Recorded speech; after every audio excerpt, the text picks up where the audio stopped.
Bismillah. Assalamualaikum warahmatullahi wabarakatuh. Waalaikumsalam warahmatullahi wabarakatuh. Alhamdulillah hamdan katsiran tayyiban mubarakan fi kama yuhibbu rabbuna wa yarda. Allahumma salli wa sallim wa barik ala nabiyyina Muhammadin wa ala alihi wa ashabihi wa man tabi'ahum bi ihsanin ila yaumiddin.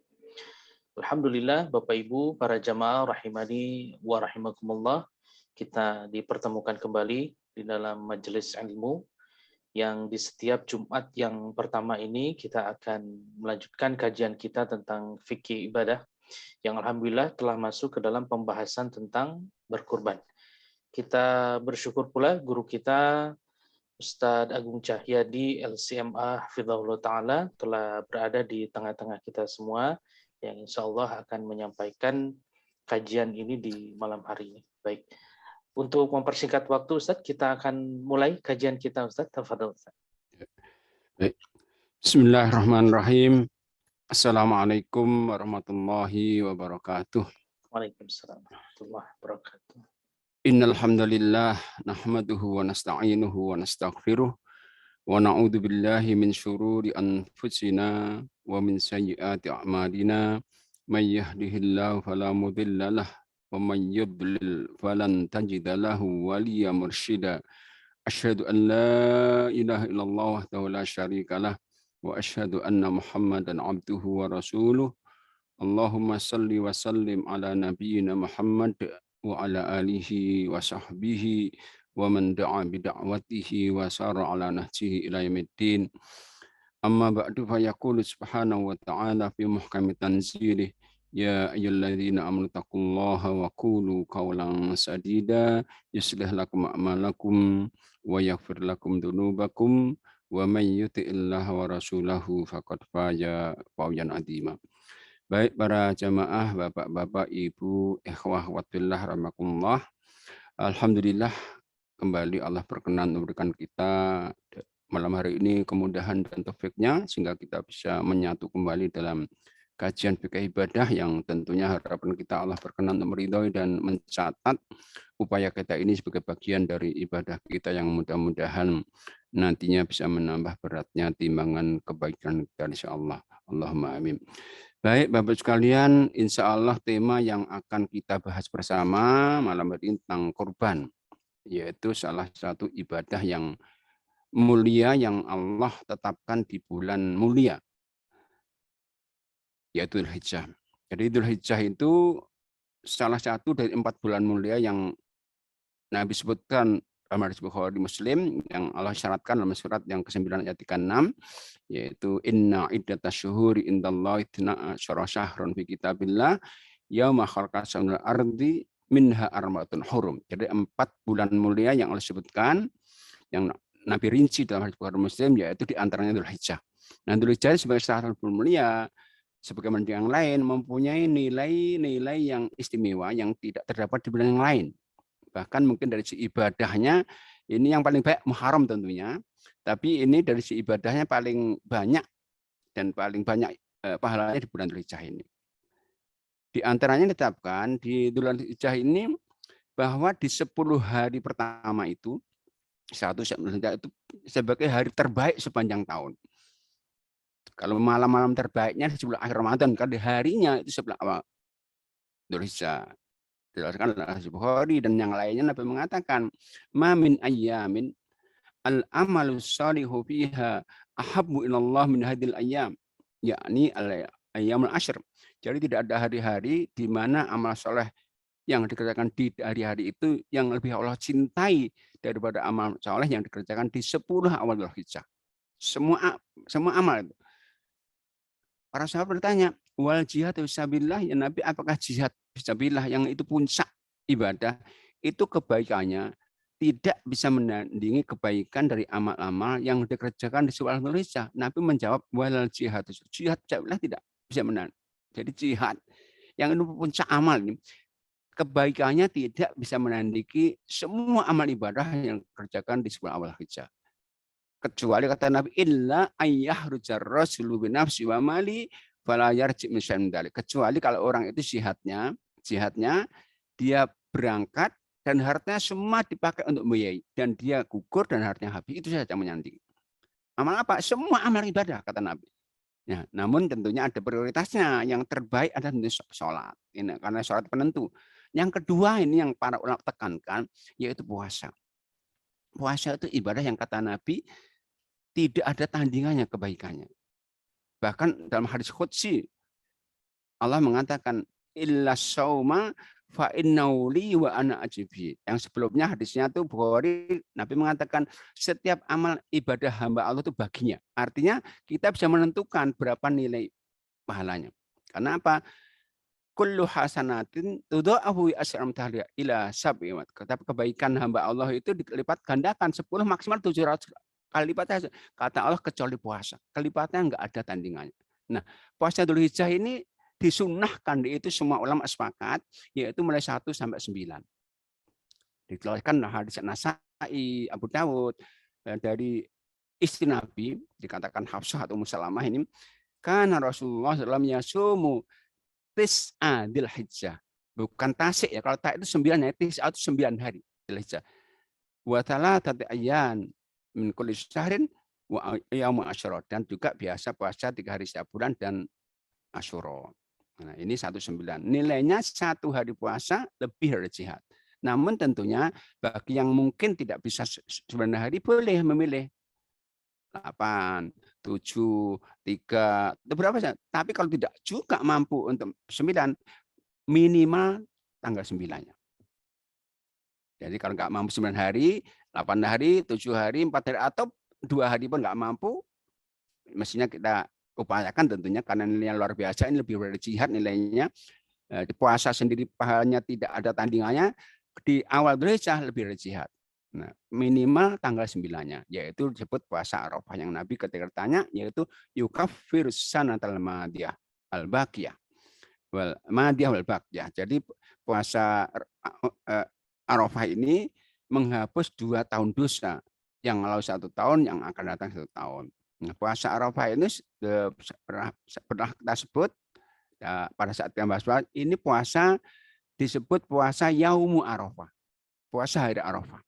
Artinya apa? Kalau katakan hari Arafah berkaitan dengan tanggal, bukan dengan tempat. Karena itu puasa ini tidak ada kaitannya dengan wukuf Arafah, yang pahalanya menghapus dosa. Yang dikerjakan di awal Dzulhijjah nilainya lebih dari jihad. Kenapa nggak ada kaitan wukuf Arafah? Karena Nabi telah mensyariatkan puasa ini sejak tahun 2 Hijrah. Sementara haji itu ketetapannya itu para ulama berbeda, mulai tahun 6, 7, 8, 9, tapi yang paling kuat tanggal 9 Hijrah haji itu lazim. Kenapa tahun 9 Hijrah? Hajjul baiti itu diturunkan pada tanggal haji itu diwajibkan tanggal 9 menurut pendapat yang lebih kuat. Sementara puasa hari Arafah telah dikenal tanggal tahun 2 Hijrah. Artinya apa? Ketika para sahabat berpuasa dengan sebutan hari Arafah, mereka belum kenal wukuf Arafah, sehingga nggak ada kaitannya. Maka para ulama mengatakan ini nggak ada kaitannya. Yang kedua, karena penetapan amal bulan itu sifatnya istihadi, yang bisa beda-beda. Di misalnya penetapan awal Dzulhijjahnya, kalau kita ikut puasa ini wukuf, berarti kita nanti puasanya tidak tanggal 9. Kalau kita lebih dahulu berarti tanggal 10, itu tanggal 10 itu haram untuk puasa. Yang ketiga, dari sisi bahasa. Jadi dalam bahasa Arab dibedakan antara Arafah dengan mufrad ya, pendek, ain ro ta. Ain ro ta ya, fa ta langsung panjang, dengan Arafat panjang. Ain ro fa alif ta terbuka. Itu bedakan. Kalau Arafah pendek itu kaitan dengan hari. Maka dikaitkan dengan Yaum Arafah, yaitu tanggal 9 Dzulhijjah. Tapi kalau padang Arafah di mana orang wukuf itu Arafat, bukan Arafat, Arafat. Maka Allah katakan dalam Al-Qur'an tentang padang Arafah itu surat yang kedua 198, wa idza afattum min Arafatin. Bukan Arafat, Arafat. Maka kita pun kalau di Mekah itu melihat petunjuk di jalan-jalan itu enggak ada menuju Arafah, tapi menuju Arafat. Ini, maka itu sekali lagi, ini puasa Arafah ini puasa yang luar biasa nilainya. Dia di samping menghapus dosa 2 tahun dosa, 2 nilainya lebih dari jihad, karena dilakukan di tanggal 1 sampai 9 di antara itu. Itu ibadah yang kedua yang paling istimewa. Yang lainnya silahkan memperbanyak takbir. Para sahabat itu mulai takbir itu mulai tanggal 1. Jadi katakan dalam hadits Bukhari Muslim ini, Abu Hurairah, Ibnu Umar sejak tanggal 1 Dzulhijjah sudah bertakbir keliling masuk pasar, keliling Madinah, dan di pasar ikut bersamanya. Ada takbir bersama akhirnya. Nah, ini nilainya apa? Nilainya lebih dari jihad. Yang lainnya sedekah ditingkatkan, zikir ditingkatkan, baca karena nilai ibadah di tanggal ini 1 nilai lebih dari jihad. Maka kita harus persiapkan luar biasa ini. Itu yang amal. Nah, berikutnya amal yang juga istimewa di bulan ini, bahkan itu teristimewa di hari naharnya, itu adalah menyembelih kurban. Kata Nabi dalam hadisnya, ma amila ibnu adama yauman nahri amalan ahabba ilallah min iraqati dam. Tidak ada amal yang dilakukan manusia pada hari nahar tanggal 10 Dzulhijjah ini yang lebih Allah cintai daripada menyembelih kurban. Ini menyembelih kurban adalah amal yang terbaik pada tanggal pada hari terbaik juga. Jadi hari terbaik itu hari nahar ya. Kalau setahunnya, kalau pekanannya Jumat tentunya. Tapi kalau satunya paling baik itu hari nahar itu paling baik. Lebih baik dari hari Idul Fitri. Dan amal terbaik di hari terbaik ini adalah menyembelih kurban. Nabi melakukan itu, dikatakan dhahan Nabi SAW bikabsyaini amlahaini akronaini dabahu mabiyadi wasamma wakabar. Nabi itu berkorban dengan 2 kambing yang gemuk-gemuk, bertanduk, disembelihnya keduanya dengan tangannya dan beliau menyebut nama Allah dan bertakbir. Nah, di antara dasar kurban itu sangat banyak ya. Qur'annya di antaranya surat yang kita kenal surat Al-Kautsar, inna a'tainakal fasalli lirabbika. Salatlah kalian untuk Allah dan berkorbanlah. Atau surah Al-Had ya, ayat yang 36 itu juga katakan wal budna ja'alna lakum bi amsyaika. Menjadikan unta ini sebagai syiar agama Allah. Dan kan dapat banyak kebaikan kata Allah. Lakum fiha khair. Dan kebaikan di belakang ibadah kurban. Itu dasarnya. Adapun hukumnya gimana? Hukumnya para ulama berbeda pendapat ya. Ada mengatakan hukumnya wajib bagi yang mampu. Di antara Imam Auza'i, Abu Hanifah, Al-Misri, ini ulama besar semua ini. Al-Misri seorang ulama yang sehidup bersama Imam Malik yang dikatakan lebih alim sebetulnya ini. Al-Misri namanya. Mengatakan diwajib. Kenapa wajib? Ya karena perintahnya dalam bentuk amr ya. Fasalli li rabbi wanhar. Kata amr, fi'il amr perintah itu dalam asal hukumnya adalah wajib. Yang kedua ada riwayat hadis yang dipakai dasar oleh mereka yang tertulis itu man wajada sa'atan falam yudhahi fala yaqrabanna musallana. Disebutkan hadis riwayat Ahmad dan Ibnu Majah, siapa yang mendapatkan keleluasan harta kok enggak berkorban, maka kata Nabi jangan dekat-dekat musola kami. Nah, ancaman Nabi kepada yang enggak berkorban untuk tidak mendekat itu, ancaman itu menunjukkan wajib. Kalau enggak wajib enggak mau diancam. Itu kesimpulan mereka yang mengatakan wajib ya, Imam Zawi, Abu Hanifah dan Al-Misri. Namun ternyata tidak sepakat para ulama kita. Selain mereka, ini mayoritas ulama Imam Malik, Imam Syafi'i, Imam Ahmad dan yang lainnya mengatakan hukumnya tidak wajib, tapi sunnah muakkadah. Sunnah muakkadah itu mendekati wajib juga, nggak boleh meninggalkan kecuali adur syar'i saja. Sunnah muakkadah. Ya. Nah, kenapa kok bukan wajib kok sunnah muakkadah? Hadisnya banyak. Di antaranya ada hadis yang sahih ini, yaitu yang disebutkan itu, idza ra'aitum hiladal hijjah.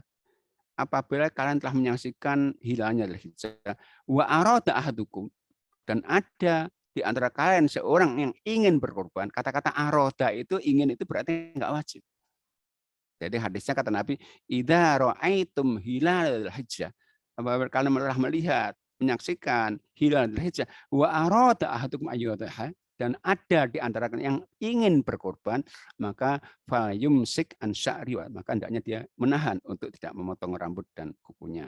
Kata-kata aroda ingin, kehendak berarti nggak wajib. Itu kesimpulan para ulama. Tapi nggak wajib pun juga mereka sepakat ini sunnah muakkadah. Sunnah yang ditekankan yang sebenarnya mendekati wajib. Artinya tidak boleh meninggalkan kecuali ada udzur syar'i. Nah, ini di antara memang ada beberapa sahabat nggak berkorban, jadi katakan Umar nggak berkorban. Cuman dia takut untuk karena tangganya miskin, takut dianggap wajib saja gitu. Disebutkan para ulama begitu.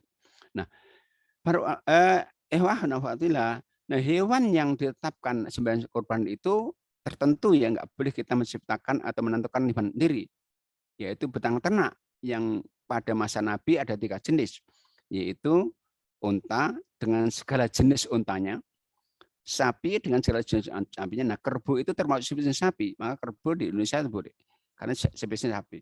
Kemudian kambing dengan segala macam jenis kambingnya. Kambing itu ada mais, ada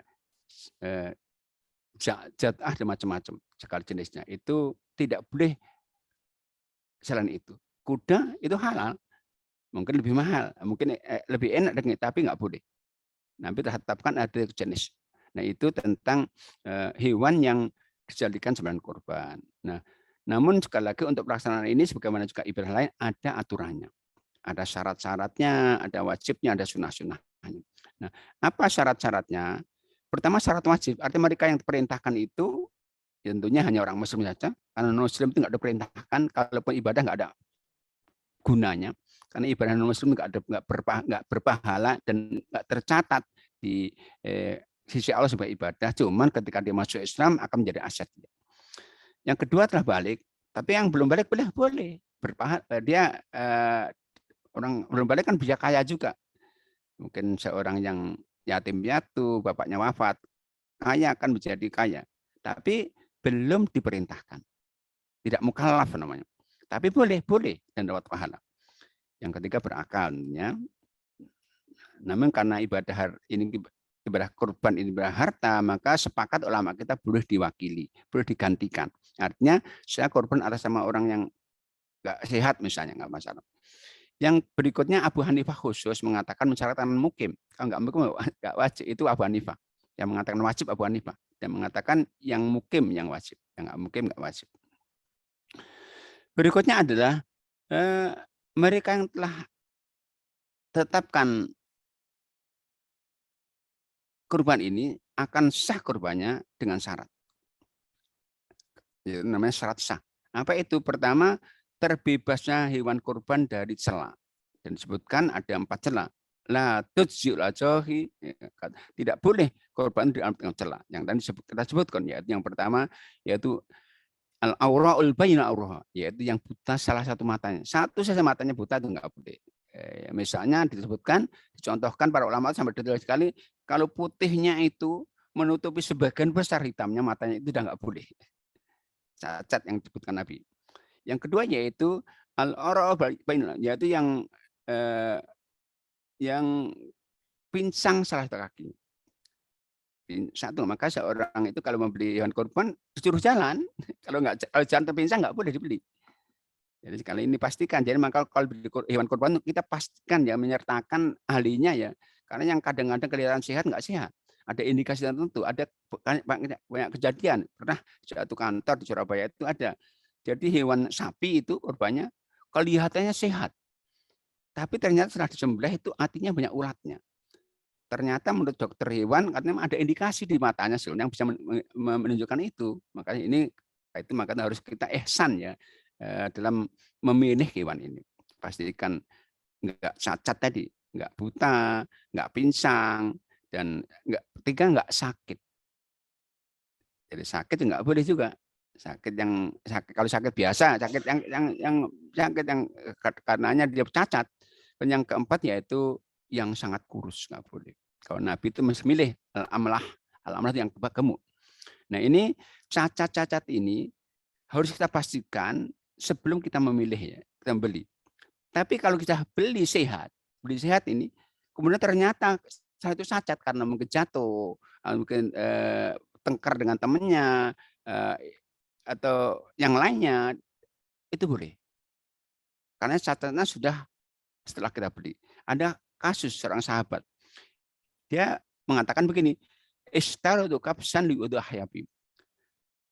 Kemudian aku telah membeli 1 ekor kambing untuk aku jadi sembilan korban. Fa asaba baldi aliyatu. Tapi setelah aku pelihara, pahanya dimakan serigala. Maka saat itu Rasul aku tanya Nabi, maka Nabi mengatakan dhahibi, korban dengan itu. Jadi Nabi merekam karena apa sekali lagi ini karena cacatnya terjadi setelah dibeli. Setelah dipelihara ternyata cacatnya itu dimakan Dan itu jadi terbebasnya hewan kurban dari 4 cela tadi dipastikan itu. Itu 4 cela yang karena nggak sah ya. Ada 4 cela lagi yang karena makruh saja. Misalnya patah patah apa itu tanduknya, sobek apa itu telinganya, itu para ulama mengatakan juga boleh, teman nggak haram, tapi katanya secara makruh saja. Kemudian yang kedua, syarat sahnya dilakukan di waktunya. Waktu kurban ini tertentu. Sama orang kalau haji ya, haji yang dengan cara kiron, cara tamatu itu kan harus menyembelih 1 ekor kambing, namanya al-hadyu. Itu tertentu waktunya.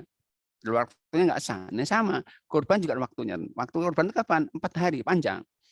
Yaitu 4 hari itu diawali dari tanggal 10-nya setelah sholat, tapi sebagai Nabi mengatakan inna awwala ma na'du yamahata, yang kita lakukan pertama kali hari ini yaitu an-nusal, ya kita sholat dulu. Tuma narji, setelah itu sholat kita pulang. Tuma fananhar, setelah itu baru kurban. Faman fa'ala dzalika faqad asaba sunnah, maka barang siapa yang kurbannya setelah sholat maka telah sesuai sunnah kami. Tapi tapi barang siapa yang berkorban sebelum sholat, maka itu adalah daging yang diuntukkan untuk keluarga yang nggak ada kaitan dengan kurban. Dipastikan ya. Dan Nabi itu kalau sholat duha, sholat adha disunahkan diawalkan awal waktu untuk segala kurban. Beda dengan Idul Fitri yang sunnah diakhirkan. Ini awal waktunya yaitu setelah sholat Idul Adha tanggal 10. Dan itu terbaik. Tapi boleh sampai memanjang sampai akhir tasyrik, yaitu tanggal 11-nya, tanggal 12-nya, sampai tanggal 13-nya, tapi sebelum maghrib.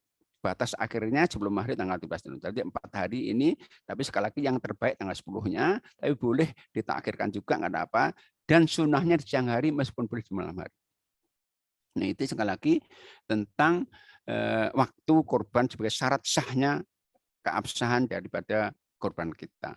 Syarat sah yang ketiga yaitu penyembelihnya harus orang muslim. Jadi memang sunnahnya kita nyembelih sendiri ya. Nabi itu nyembelih sendiri ya. Bahkan Nabi pernah kurban dengan 100 ekor unta yang disebutkan 64 nyembelih sendiri. Ini artinya Bukhari Muslim, Ali yang disuruh mengelola, tapi yang Nabi menyembelihnya sampai 60, yang lainnya disembelih oleh Ali.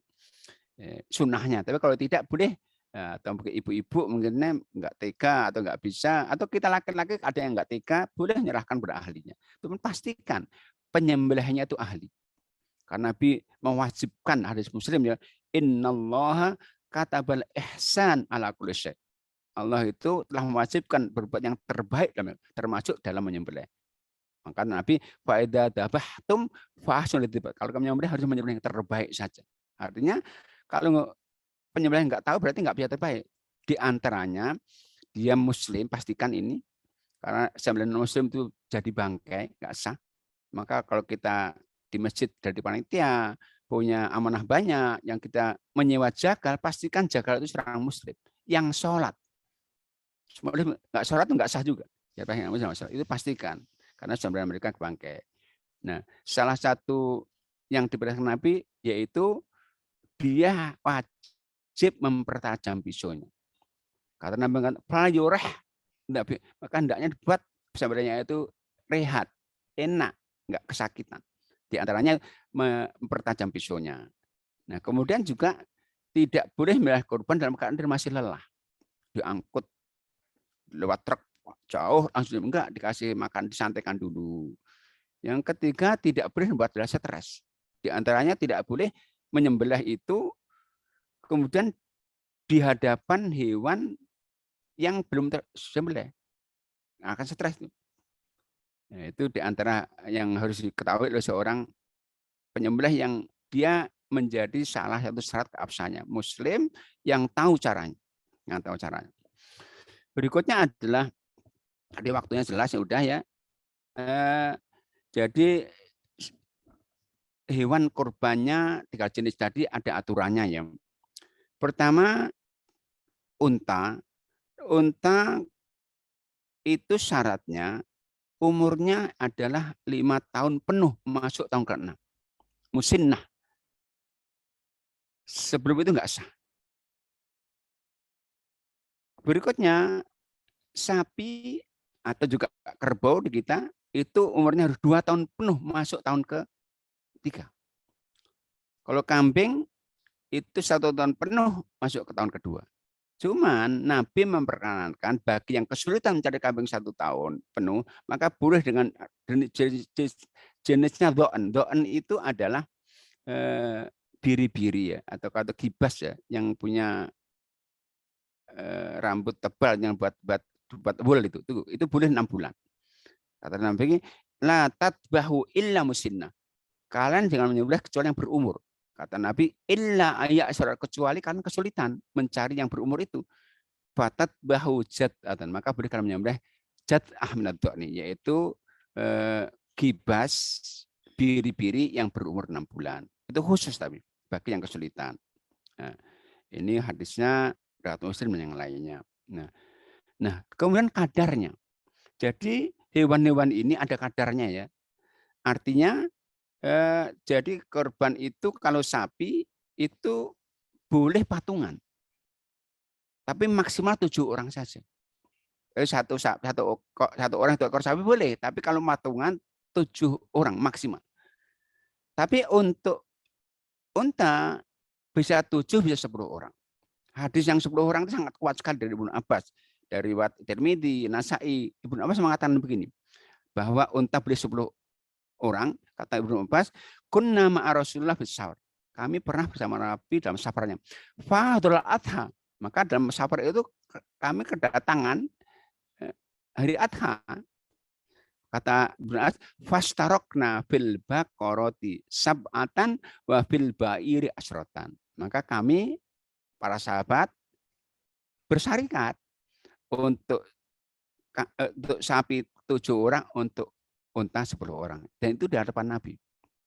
Berarti boleh untuk unta 10 orang. Maksimal, tapi itu nggak boleh lebih dari itu. Ya, tapi sekali lagi, itu batas maksimal, maka kalau 1 orang 1 unta pun, bahkan Nabi pernah 100 unta sendiri. Itu tentang kadarnya. Namun begini, untuk kebiasaan sahabat, jadi ada seorang sahabat, Bu Ayub ditanya ya, Bu Ansori tanya, bagaimanakah cara sahabat berkorban itu? Maka beliau mengatakan, seorang dari kami korban itu biasa. Pada zaman Nabi, 1 orang menyembelih 1 kambing atas nama keluarga. Jadi itu sunnah yang dilakukan oleh para sahabat. Jadi para sahabat itu biasa, Abu Ayyub mencerita dalam hadis yang sahih ini, Tirmidzi, Ibnu Majah dan yang lainnya, beliau menceritakan, bertanya oleh sahabat yang lainnya, gimana kebiasaan korban sahabat itu, kami seorang bila berkorban 1 ekor kambing atas nama keluarga kami. Keluarga itu di bawah tanggung jawabnya, yaitu bapak atas anaknya, istrinya, yang masih dalam tanggungannya.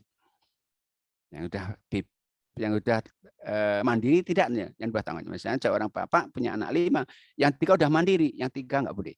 Yang di bawah tanggungan boleh 1 orang 1 ekor kambing atas nama mereka semua. Nah, sama ya, kalau 1/ekor 7 kambing kan nilainya sama dengan 1/ekor 7 sapi. 1/10 nilainya sama, maka boleh seorang itu patungan, dia patungan 1/7 ekor sapi atas nama dia dan keluarganya. Itu boleh. Itu untuk tata cara berkorban pada masa Nabi. Dan para ulama mengatakan berkorban atas nama orang lain boleh. Nabi pernah korban 2 ekor kambing, yang 1 atas nama dirinya, yang 1 atas nama umat yang berkorban. Umat Nabi ada yang sudah wafat. Meskipun sebagian ulama mengatakan itu kalau wasiat sebagian, tapi sekali lagi mayoritas membolehkan, karena dalam Islam itu ibadah itu ada 3 macam ya. Ada ibadah fisik, ada ibadah harta, ada ibadah fisik dan harta sekaligus. Yang fisik itu nggak boleh diwakilkan, nggak boleh saat capek sholat kan nggak boleh, lapar puasa kan nggak boleh. Tapi untuk ibadah harta sepakat boleh diwakilkan, boleh digantikan. Maka seorang misalnya bapaknya kaya, saat Idul Fitri mengatakan bapak yang zakat membayarkan saya, itu boleh. Itu boleh. Karena ibadah harta boleh diwakili. Nah, itu tentang perwakilan dalam ibadah korban, boleh. Nah, berikutnya tadi ini ada hadis yang tadi disebutkan ya, sifat hewan itu harus terbebas dari celah tadi yang hilang atau sebelah atau sebelah 1 matanya, sakit yang parah, kronis, akut, kemudian pincang salah belakangnya, sangat kurus. Itu hadisnya sahih ini, Nabi mengatakan arbaun la tajuzu, ada 3 cacat yang tidak boleh ada pada sembelihan kurban. Al-auraul bayyinun auruha, yaitu yang tidak berfungsi lah matanya, wal maridatul bayyinul marudha, yang sakit kronis, wal arja'ul bayyinul yang pincang salah kakinya, wal ajwa yang kurus yang tidak mempunyai daging. Ini sekali lagi catat yang tadi kita sebutkan di awal sebagai syarat keabsahannya sebuah hewan yang biarkan itu.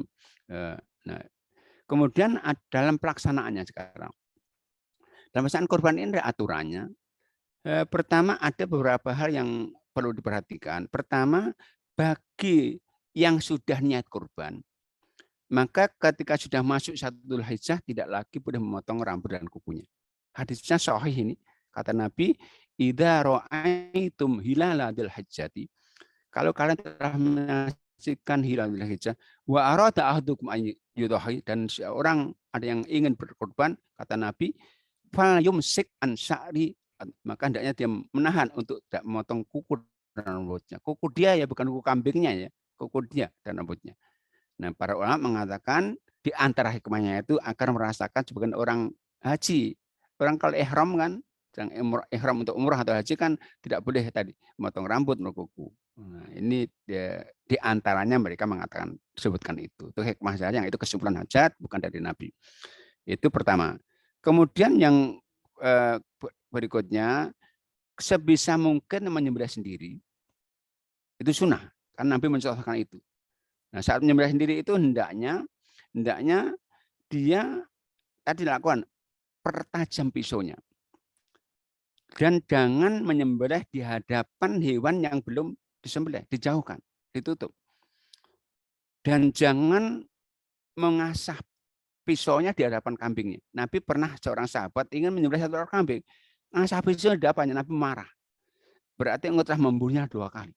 Membuat orang stres, dan secara katakan kalau stres itu sudah berpengaruh pada rasa dagingnya juga. Nah, kemudian bagi yang tidak menyembelih, sunnahnya menyaksikan. Ya, Nabi itu menyuruh kepada putrinya Fatimah ketika berkorban, kumi fasyadi. Ya, Fatimah bangkit dan saksikan. Itu sunnah saja ya. Tapi bagi mereka yang mungkin tidak tahan, maka boleh nggak menyaksikan. Sunnah saja. Ya, sunnah bisa ditinggalkan apabila mungkin ada kepentingan lebih. Kemudian menghadapkan hewan ke arah kiblat pada saat menyembelihnya dengan membaca ya Bismillah, Allahu Akbar, Allahumma hadza minka walaka. Dengan Allahumma agung, ya Allah ini darimu dan aku persembahkan untukmu. Itu diantara doa yang sunnah untuk dibaca. Ini beberapa hal yang berkaitan dengan sunnah-sunnah yang bagi yang kurban ya. Berikutnya sekarang adalah hukum daging kurban. Nah ini jadi di antara ibadah harta yang tidak boleh dibagikan dalam bentuk uang itu kurban ya. Ya ada macam-macam, ada fidyah nggak boleh kecuali makanan, fidyah itu untuk miskin. Kemudian juga zakat fitrah nggak boleh uang, harus sama kurban itu nggak boleh dalam bentuk nilai, harus dalam bentuk uang. Nah, bagi yang berkorban, dia sunnah ya, diperbolehkan untuk memilih yang diinginkan. Nabi itu biasa memilih paha. Jadi Aisyah biasa justru yang dipilih kulit. Jadi berkenan bagaimana untuk bahkan sunnah ya makan dagingnya. Bahkan kurban itu kan mestinya kan disembelih sendiri, nggak diamankan orang lain. Maka dia boleh mengambil sebagiannya untuk dia dan keluarganya, bahkan sebagian boleh disimpannya. Kulu watakhiru, makan dan sebagian simpan, kata Nabi. Kemudian berikutnya, namun tentunya kurban itu sunnah dibagikan. Dan penerima kurban itu tentu prioritasnya orang miskin, tapi boleh orang kaya. Nilainya sedekah ini. Bahkan boleh non-muslim. Bukan harbi ya, yang dhimmi, yang tidak orang Islam. Para ulama membolehkan itu. Kenapa? Didasarkan pada firman Allah dalam surat yang ke 60 ya, Al-Mumtahanah ayat yang ke-8 Allah katakan la yanhaakumullah 'anil lam yuqatilu fiddin lam yukhrijukum min diyarikum anta berruhum atau tidak apa-apa kan berbuat baik berbuat adil kepada orang-orang yang tidak memerangi kamu dalam agama kamu dan tidak mengusir dari rumahmu. Nah, kata para ulama mengatakan, nah memberi ini bagian dari kebaikan itu. Maka dikatakan Abdullah bin Amr ya, itu pernah ketika dia safar disiapkan untuk keluarganya 9 kambing. Nah, kita datang langsung tanya, apakah sudah engkau hadiahkan kepada tangga kita Yahudi itu? Kasihkan. Karena beliau kemudian baca hadis, wala yazal Jibril yusini bijar hatta donantu anna. Karena Nabi telah mengatakan Allah berwasiat Jibril wasiat kepada aku agar aku berada tangga. Sampai aku sangka saking seringnya aku sangka bahwa akan mendapatkan waris bagi tangga itu. Nah, maka itu tangganya pada Yahudi. Maka sekali lagi ini para ulama mengatakan boleh diberikan kepada non Muslim tapi yang enggak memerangi, yaitu yang bukan harbi. Dan ini ada anjuran saja para ulama kita kalau lebih baik dibagi 3 ya. Sepertiga untuk keluarganya, sepertiga untuk orang fakir, sepertiga untuk hadiah. Nah, termasuk orang kaya tadi. Ini di antara. Kemudian tidak diperkenankan untuk menjual bagian dari hewan kurban, termasuk kulitnya. Jadi menjual bagian nggak boleh. Kata Nabi bahkan hadisnya man ba'a jildal udhiyati fala udhiyat. Barang siapa yang menjual kulit hewan kurbannya maka nggak sah kurbannya. Termasuk juga tidak boleh dijadikan bagian kurban itu sebagai biaya operasional. Nah, boleh. Maka itu kalau orang itu misalnya menyerahkan kepada panitia uang sejumlah uang untuk kurban. Nah, ternyata dia menyerahkan 5 juta. Ternyata panitia memberikan 4 juta sudah boleh dengan spek yang disebutkan oleh yang kurban. Berarti sisa 1 juta. 1 juta enggak boleh untuk biaya operasional. Karena titipnya untuk kurban. Maka harus dibagikan lagi atau daging atau dibagikan kepada orang miskin sebagai tambahan kurbannya. Karena niatnya sudah untuk kurban. Beda kalau titipnya ini 5 juta plus biaya operasional, beda. Tapi kalau ini untuk kurban harus semuanya untuk dibagikan. Karena kurban itu enggak boleh untuk biaya operasional. Nah, berikutnya Ali pernah dikatakan ya hadis Bukhari Muslim ya, Ali bin Abi Thalib itu pernah diutus Nabi untuk mengolah hewan kurbannya. Banyak ini. Kata Ali, ya ini anim. Jadi aku pernah diutus Nabi untuk mengolah kurbannya. Itu kan kemudian waan aku jadi amar an aku ma'ala butin. Kemudian waan qasima. Dan aku disuruh untuk membagi. Suludaha wuluhumaha wadilalaha. Dan aku disuruh untuk membagi semuanya. Di antaranya kulitnya, dagingnya. Dilal itu begini. Jadi kalau kita beli unta di Arab ya, di negara-negara Arab itu unta di pasar itu kalau musim dingin, unta itu biasa di atasnya dikasih kulit. Untuk menghindari dingin itu. Itu dilal namanya. Nah, kata Ali, aku disuruh mengolah hewan kurban Nabi, unta, aku disuruh untuk membagi dagingnya, kulitnya dan dilalnya itu. Karena apa? Itu bagian yang dibeli. Jadi beli dan maka kalau ada mungkin bagian yang dibeli mungkin ada tampar yang mahal misalnya itu harus dibagi, itu nggak boleh dipakai. Dan kemudian Ali mengatakan wala u'til jajirum, dan aku dilarang Nabi untuk memberikan penyembelihnya bagian dari hewan itu dari kurban itu sebagai ongkos. Wala kenu'tiham, tapi kami berikan ongkos itu dari infak kami sendiri. Itu ahli mengatakan. Ya, sekali lagi ini hal-hal yang perlu kita perhatikan. Barangkali dapat panitia kita nggak boleh memberi pengkurban, memberi jaga ongkos tapi diambilkan dari hewan kurban. Harus diambilkan dari infak sendiri. Dan kita tidak boleh menjual kulitnya apa benar. Nah, para ulama mengatakan begini. Jadi tapi kalau sudah diberi boleh ya. Misalnya saya dapat bagian 1 kilo daging, maka udah saya boleh beli. Nah, Nah, gimana kulitnya? Kulit itu kalau nggak termanfaatkan bisa dijual, tapi atas nama korban, atas nama penerima. Contohnya begini. Jadi di Surabaya ada Masjid Irsyad, mungkin terkenal ya. Di Masjid Irsyad itu jauh sebelum datang waktunya setelah buat panitia. Yang mereka sudah bisa memperkirakan kira-kira berapa ekor sapi, berapa ekor kambing. Nah, kemudian mereka punya data siapa yang nanti yang berhak menerima. Sudah didata. Kalau ekor ini siapa orang dapat 1,5 kg, 1,5 kg plus kulitnya 1/4 kulit kambing. Nah, mereka yang dapat bagian kulit kambing ini, karena kulit kambing kalau dipotong-potong nggak manfaat juga. Lalu kambing didatangi, Bapak, Ibu nanti dapat 1 kilo daging dan 1/4 kulit kambing. Apakah kami antarkan dalam bentuk kulit kambing atau saya membantu Bapak untuk menjualkannya? Rata-rata jualkan.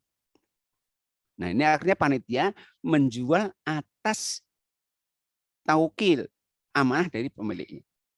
Nanti hasil jual diberikan kepada mereka. Ini kalau ada nggak manfaatkan, karena kalau kita nggak boleh menjual. Itu di antara cara yang dipakai oleh sebagian panitia ya, amanah, takut ini karena amanah ya, karena ini amanah itu berat. Termasuk ya, jadi kalau panitia itu kan boleh ya dapat bagian dari hewan kurban. Cuman mestinya dia nggak boleh ngambil lebih dari yang lainnya. Kecuali mungkin kondisinya beda, kan memang dari paket yang diterima kepada penerima itu nggak harus sama ya. Orang miskin lebih banyak, orang kaya mungkin cukupnya saja. Nah, namun sekali lagi ketika panitia itu misalnya dapat bagian hak mereka, tapi tidak boleh mengambil bagian sebagai ongkos. Contohnya begini, ada beberapa kejadian itu panitia itu di samping dapat bagian berapa kantong ya, satu kantong, tapi kemudian dapat makan siang dari korban itu. Nah, berarti kan ongkos itu. Nah, makan siang ini korban itu diambilkan bukan dari haknya, tapi dari bagian kambing yang belum dibagi. Bedang mendaki. Tapi kalau diambilkan dari haknya nggak masalah. Bagian caknya nanti panitia sebagian haknya untuk makan siang nggak masalah. Tapi kalau ambilkan dari berarti biaya operasional itu bisa nggak boleh karenanya. Nah, itu kurang lebih ya beberapa hal yang berkaitan dengan ibadah di bulan Hijjah, termasuk ibadah kurban. Monggo Bapak-bapak, Ibu-ibu kalau ada yang ingin menambahkan, bertanya, silakan.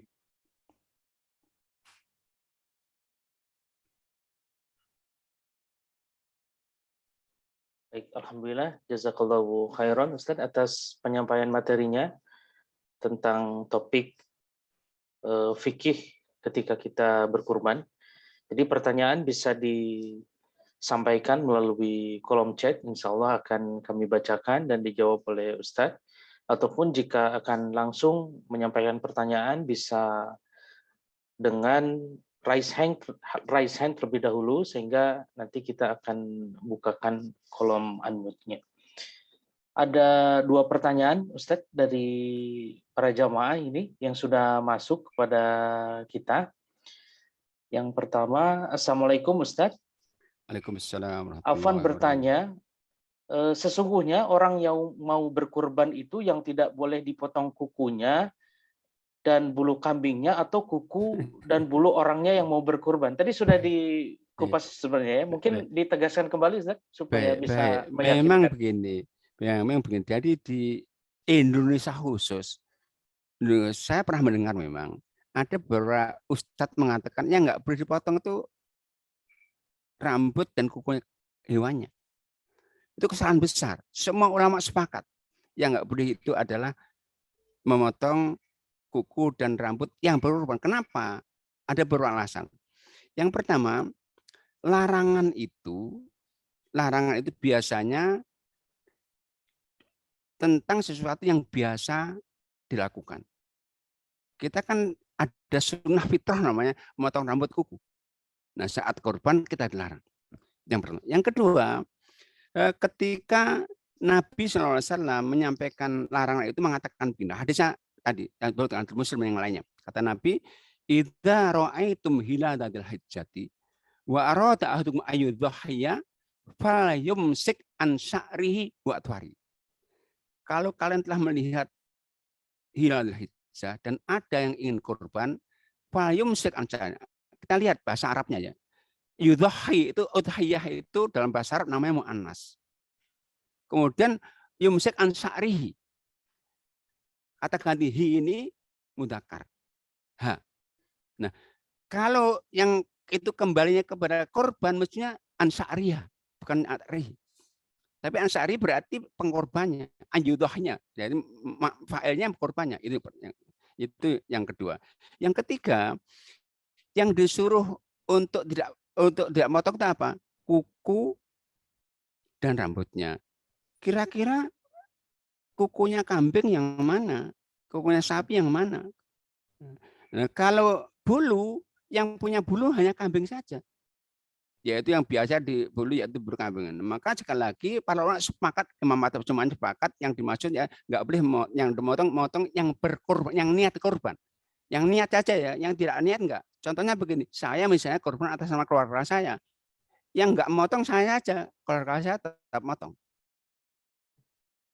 Karena Nabi aroda yang ingin saja, yang di atas namakan itu tetap boleh motong. Nah itu.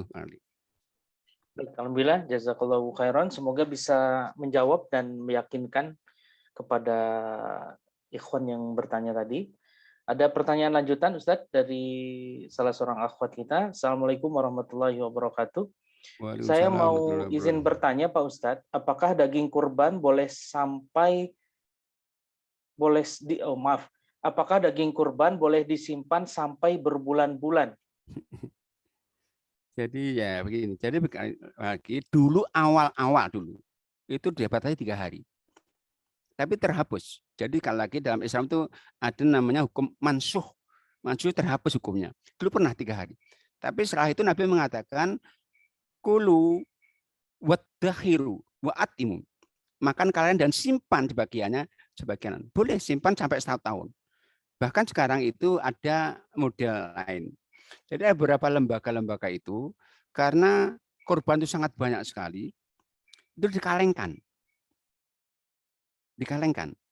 Kemudian dibagikan kapan? Dibagikan di daerah yang terpencil yang butuh sekali. Kapan? Sampai yang penting belum sampai Idul Adha akan datang. Itu boleh. Cuman masalahnya syiar korban itu penyaksian. Maka Nabi mengatakan kepada apa? Saksikan. Maka yang dikalengkan itu di sebelahnya di pabrik, dirawan, berarti siarnya hilang ini. Siarnya hilang. Boleh dikalengkan, boleh. Di Saudi juga dikalengkan, di Saudi dikalengkan juga. Boleh, cuman hendaknya penyembelihannya disaksikan. Karena siarnya penyaksian itu. Karena ini sifatnya demonstratif memang. Ya, itu. Ya, yang kedua, jadi korban itu sebetulnya sunnah, semua ibadah harta ya, korban, zakat, sedekah dibagikan di tempat di mana harta itu dihimpun. Kalau kita menghimpun serba dibagikan. Cuman masalahnya, kenyataannya di daerah di kota-kota besar itu rata-rata over. Surabaya, Sidoarjo, itu over. Satu masjid bisa 40 ekor sapi bahkan ada. Itu banyak. Nah, di sini maka boleh dialihkan ke tempat terpencil. Karena kebutuhan sudah mencukupi. Itu persis pada zaman Umar. Umar itu ketika jadi khalifah, ambil zakatnya di Yaman Mu'ad. Tahun pertama Mu'ad mengelola zakat dan sodako dan infak di Yaman habis untuk menutup kebutuhan orang Yaman. Tahun keduanya separuh dikirimkan ke Madinah. Umar marah. Ya Mu'ad, Anda saya tunjuk sebagai amal zakat di Yaman agar Anda pakai untuk mengelola untuk kebutuhan Yaman. Kenapa Anda kirim ke Madinah? Maka Mu'ad ya khalifah yang separuh sudah cukup. Maka sebenarnya saya kirimkan ke Madinah. Nah, sama ketika nanti kita mungkin di kota-kota di mana kita kota besar banyak, bisa dialihkan daerah-daerah yang mungkin berkurangan. Cuman syaratnya pastikan ikut sunnahnya. Apa penyaksian. Maka jangan kita kirim daging, kirim kambingnya hidup. Karena sunnah penyaksikan, disaksikan jamaah sana, bahkan mungkin kalau daerah mungkin kita transfer uang dibelikan bisa lebih besar lagi. Tapi itu sunnahnya disaksikan. Jangan kirim dagingnya atau kirim dalam keadaan terpotong karena penyaksian mereka itu dibutuhkan. Ya, itu mungkin barangkali. Baik, alhamdulillah jazakallahu khairan Ustaz atas penjelasannya. Ini ternyata ada pertanyaan tambahan tentang pemotongan Iya, kuku tadi Ustaz. iya, Pada iya. saat kita menunggu waktu kurban, kemudian kita masuk hari Jumat, berarti tetap tidak memotong kuku Ustaz ya, walaupun Iya, iya. ikhwan. Ya, baik. Jadi sebetulnya sunnah fitrah motong kuku itu nggak harus Jumat ya, nggak harus hari Jumat. Jadi sekali lagi sunnah motong kuku Ya, yang itu sunnah memang sunnah fitrah itu nggak harus hari Jumat. Yang panjang potong gitu ya, nggak harus hari Jumat. Ya. Sama ketika kurban itu sama, boleh motongnya setelah hewan kurban disembelih. Maka kalau kita misalnya kurban kita kirimkan ke kampung kita, tanya sudah sembelih belum? Jangan sampai nanti tahu disembelih tanggal ya, 13, kita motongnya tanggal 10 nanti. Jadi motongnya setelah kita sembelih. Jadi pastikan sudah sembelih, itu baru potong. Gitu. ya. Pertanyaan selanjutnya Ustaz. Ya. Assalamualaikum warahmatullahi wabarakatuh Pak Ustaz. Waalaikumsalam warahmatullahi wabarakatuh. Pak Ustadz, kalau misalkan hari Idul Fitri atau Idul Adha itu jatuh pada hari Jumat, Ya. apakah kita masih disyariatkan untuk sholat duha? Dan kemudian apakah hukum sholat Jumat masih berlaku, Ustadz? Baik. Jadi kalau sholat duhanya berlaku. Karena Nabi itu berpesan agar kita mengerjakan duha sampai mati tiap hari. Kenapa? Sholat duha itu diantaranya fungsinya bisa mewakili kewajiban sedekah kita yang 360. Jadi tiap pagi itu kita wajib sedekah ya. Hadisnya Muslim. Kata Nabi, yusbihu ala kulli sulama adikum. Saya pagi katanya wajib sedekah atas 5 sendi. Itu diwakili dengan sholat duha. Maka itulah ataupun dulu sunnah. Cuman untuk Jumatnya memang mayoritas mengatakan yang sudah ikut Id itu kewajibannya dari gugur. Tapi Nabi mengatakan wa inna tapi kami tetap melaksanakan Jumatan melaksanakan atau untuk menampung mereka yang tidak ikut Id pagi hari. Jadi itu cuman masalahnya kalau kita nggak ikut Jumatan, kita sholat zuhurnya nanti nggak bisa ke masjid nanti. Masalah gitu kan. Maka lebih baik ikut meskipun gugur kewajibannya, tetapi sunnah itu juga tetap dapat pahala dan sekaligus dapat ikut jamaahnya. Tapi sekali lagi para ulama mengatakan mayoritas gugur kewajibannya Jumatnya bagi yang sudah ikut di pagi hari. Baik, alhamdulillah jazakallahu khairan atas penjelasannya Ustadz.